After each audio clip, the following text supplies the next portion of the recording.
Chers et frères dans le Christ, bonjour et bienvenue à cette méditation en ce vendredi de la 4e semaine du temps de Carême. L'évangile d'aujourd'hui nous permet de nous apaisantir, ou plutôt je suis interpellé par une parole, par une question que Jésus pose à deux volets. Il demande aux Juifs et aux pharisiens qui sont là à côté de lui, il leur demande, vous me connaissez? Vous savez qui je suis? Parce qu'eux, ils prétendent savoir qui il est. N'est-il pas un de nous? De là qu'il vient. Qu'est-ce qu'il peut donc dire? Il prétend être le Fils de Dieu. Il prétend être le juste. Exactement la même chose que la première lecture du livre de la sagesse nous dit, que les injustes et les impies reprochent aux justes. Alors, ce qui est intéressant dans ce texte, vous voulez comprendre, c'est que la première chose que je note, c'est que Jésus, le texte nous dit que, voulant tuer Jésus, il passe au milieu d'eux et il s'en va, parce que ce n'était pas son heure. Mon frère et ma soeur, tant que Dieu n'a pas donné la permission, on ne peut pas mettre la main sur toi. Et si on met la main sur toi sans que ce ne soit ton jour, ça veut dire qu'il a averti et il a donné des indices pour que tu échappes et tu n'étais pas attentif. Personne ne peut te faire du mal quand ce n'est pas le jour où le Seigneur a décidé que ce sera ton jour. Personne. Personne ne peut t'enlever d'une place et d'un lieu si le Seigneur n'a pas prévu qu'à ce moment-là tu auras déjà fini, surtout quand tu es resté droit et bien, on verra, et juste dans ta position, dans ce que tu étais. Parce qu'en effet, c'est ça. Alors, méfiez-vous de ceux qui veulent vous enfermer dans des clichés. Je te connais. Je me souviens de deux épisodes où nous étions, pendant que j'étais en Italie, nous étions en montagne, dans une ville qui était faite souvent de personnes, une ville où la vie était coûteuse. Ceux qui y allaient étaient des personnes pour le repos, une ville, on dit une place balnéaire, donc pour les vacances. Donc c'était assez coûteux. Nous avions une maison là depuis les années 70. Comme nous étions toujours de beaucoup de nationalités, des Noirs, des Asiatiques, alors parfois quand on passait dans le village, il y a des gens qui nous regardaient toujours étrangement. Un jour, il y a un homme qui a eu le courage de me demander, mais toi, Africain, tu fais comment pour vivre ici? Et parce qu'il pensait qu'à partir de notre peau, il pouvait déduire qui nous étions, d'où nous venions. Il s'était permis de dire, tu fais comment pour vivre? Une autre fois, c'est quelqu'un qui a posé la question à un de mes amis, un monsieur, voyant que celui-ci avait reçu un don, avait acheté quelque chose par Internet. Et il lui dit, mais tu faisais comment quand chez toi tu n'avais pas ça? Et mon ami lui a répondu, tu ne connais pas qui je suis. Ce n'est pas parce que tu as peut-être vu comment est le village, le quartier où j'habite, tu vas penser que je suis pauvre de la même manière, ou tu ne sais pas qui je suis. On ne juge pas un livre à sa couverture. Never judge a book by his cover. C'est ça que nous faisons. Faisons attention.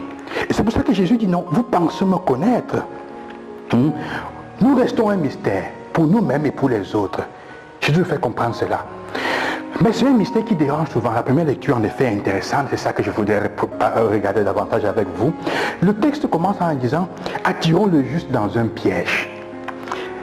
On reconnaît qu'il est juste, ce n'est pas qu'on dit qu'il est soi-disant juste, dans un piège. Le juste, comme il disait il y a quelques jours, c'est celui qui a la compassion, qui est humble dans sa compassion et qui est donc capable de comprendre les autres et de les aider à vivre bien.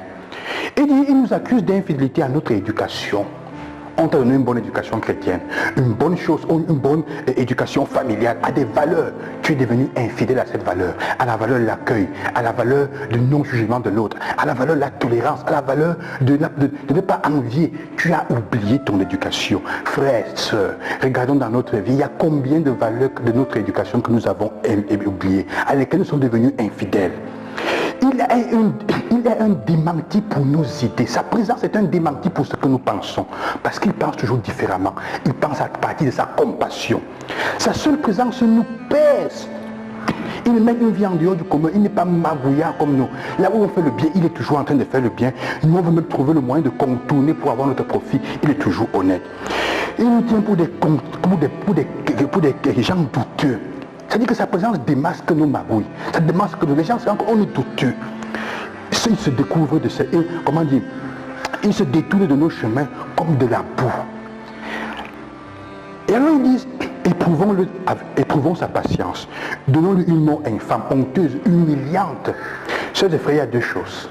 Quand vous vous trouvez dans cette condition où votre vie est un démenti pour les uns des autres, où vous agissez avec la compassion de votre cœur, imaginez ces personnes, imaginez ces gens qui passent en route, ils voient quelqu'un qu'il faut aider, ils se détournent et ils le chassent. Vous l'aidez.